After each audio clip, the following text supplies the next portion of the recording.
Humiling man ng anak ko kabiyak todo indak sa pista sa Ubando sa Bulacan. Sa Lukban, Quezon naman, saan kayo man mabaling, ubod ng kulay dahil sa Pahiyas Festival. Narito ang pagtutok ni JP Soriano. Walang itulak kaibigan sa ganda at titingkad ng mga palamuti sa Pahiyas Festival. Ang isang bahay, makukulay na hugis bulaklak at kunwari puno ng niyog ang gaya. Meron namang tantad ng indigenous sa dekorasyon. Ang ibang bahay, mga totoong gulay at prutas ang palamuti. Nagmistulang bahay ng sampalok na nga ang isang ito. Mga totoong hayop naman ang tampok sa ilang bahay.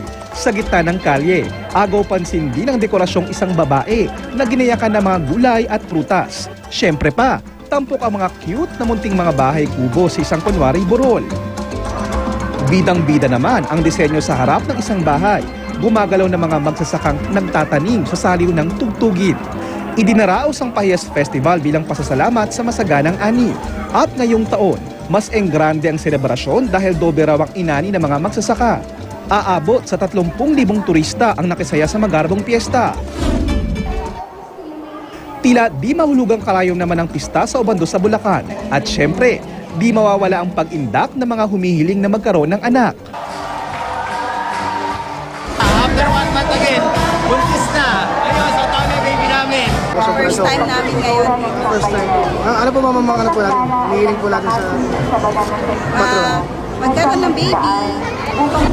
Pero yung iba, dasal naman ang makasumpong na kabiyak. Si San Pascual Bailon kasi ang patron ng mga naghahanap ng asawa.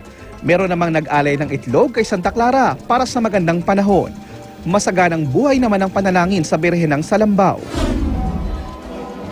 Pero hindi lang daw puro kahilingan ang ipinupunta ng mga deboto dahil may ilan ding nagpapasalamat para sa mga biyayang tinamasa.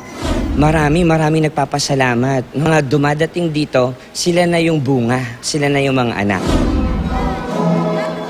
JP Soriano, nakatutok 24 oras.